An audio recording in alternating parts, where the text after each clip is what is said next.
Good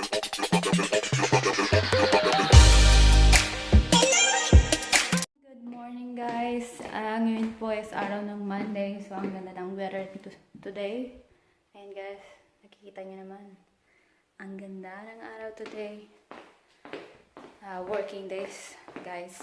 So ayan, malapit na yung bus ko. Kaya punta na tayo sa bus halty. Time check guys, it's almost 9. Hi guys, it's raining. Kakatapos lang natin magtrabaho. So ayan, umuulan siya guys. Stack up tayo ngayon. Antayin ko muna tahan yung ulan. So ayan, waiting. So ayan guys, hard rain tayo. Waiting tayo. Na-stack up sinaan. Ayan. Hi guys, I'm home now. Ayan, nabasa ang lola mo ng ulan. Dahil sobrang ulan, magluluto ako ngayon ng soup. Ngayon guys, araw pala ng today's Tuesday. Tuesday, anong date? Anong date? Guys, anong date? I think 20, kahapon 27. So baka 28 guys. Baka 28. Ayan guys, nagluto ako ng soup dahil umuulan. So, ayan guys, see you later. Talk to you later guys when I'm done cooking here. Ayan, so luto na ang aking soup. Dahil wala akong macaroni soup guys. Ito lang inano ko. Dahil wala akong macaroni, ito nilagay ko guys. Ayan. Tsaka bread. Ito yung ano ko guys.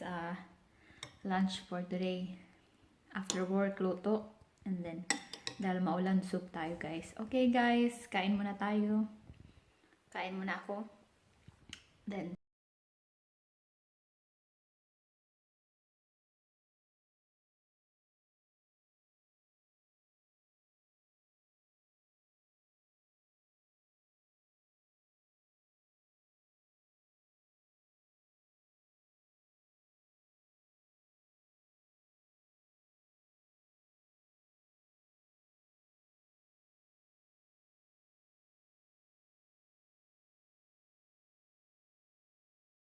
cheese, onion, ginger, and garlic, and 1 cubes, and then the meat, pork meat.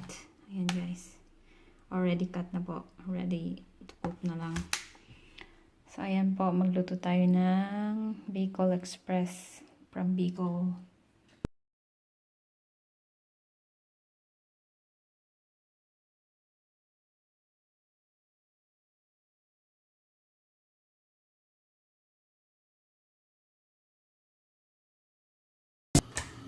Hintayin po tayo ng Bicol Express. Ipakita ko sa inyo kung paano lutuin ang Bicol Express. Wala po kaming coconut, so ito na muna, pansamantala guys. Dahil wala man ditong coconut na. So ayan, mainit na guys yung kawali. Ayan. Okay, lagay ko na yung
Ito guys, yung huling gata. Ayan.